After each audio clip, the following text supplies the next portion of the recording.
President Obama was just in Missouri about 2 months ago, part of laying out this sort of new bargain for the middle class. What's new about the message we're going to hear tomorrow? Well, I think the president wants to take note of the fact that we're 5 years after the Great Recession and wants to talk about the progress that we've made, that 7.5 million new jobs have been created, that our auto sector is growing and thriving, our housing industry is improved, and oil production and energy production is up, energy costs are down, and exports are growing. And I know there's a big story in Kansas City about export growth. I mean, we talk to families all the time who are still struggling, who still don't feel like there's much of a recovery that really affects them. What message do you have, will the president have, for those folks who say they don't feel a recovery yet?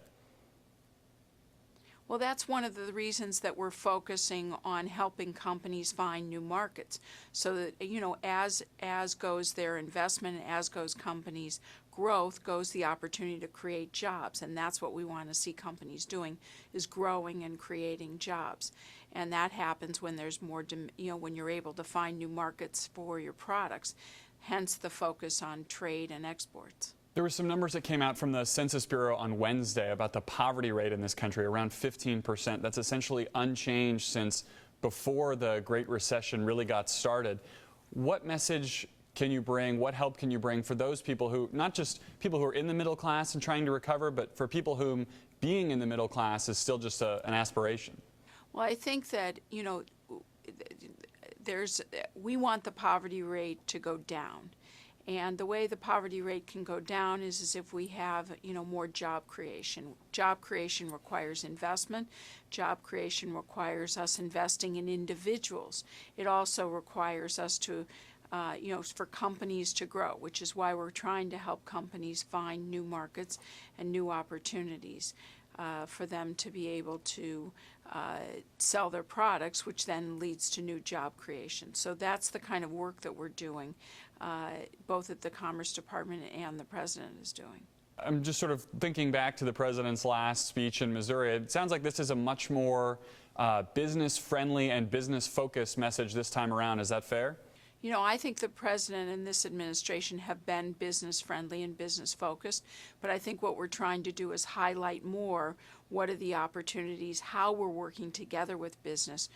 Having the President's Export Council here, having CEOs from small, medium, and large companies come and talk with us about what are the things the government can be doing to help expand their markets, expand their trade. The President will start this conversation in Kansas City on a Friday morning on the eve of another big budget fight in Congress. How do you keep the economy, the recovery, and job creation in the spotlight going forward?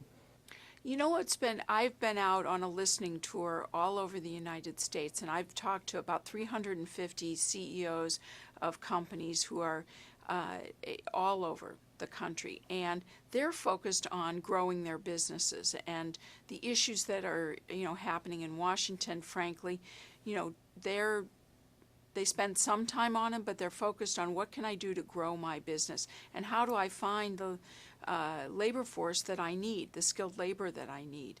That's what they're thinking about. They're thinking about, if in Washington, work on finding me new markets, help me grow through free trade, and I'll take care of and help us work together in order to skill up our labor force. And then companies are feeling optimistic about their growth opportunities around the world, not just domestically, but around the world. Is that sort of the President's message in summary then tomorrow? Washington is going to help you open markets, help you get to the people you need, and it's up to you to grow and to hire and to help get the economy back going? Well, I think the President's message is one about first celebrating the success of the auto industry, the turnaround that's occurred in the housing industry, the enormous opportunity that arises from energy production growth, as well as the fact that our energy costs are lower, as well as the opportunity to grow exports around, our American. There's just an enormous demand for American goods outside the United States as well as inside the United States. So I think it's a multi-dimensional message because the economy is multi-dimensional. Thanks for the time. I appreciate it. Thank you very much. Be well. Thank you.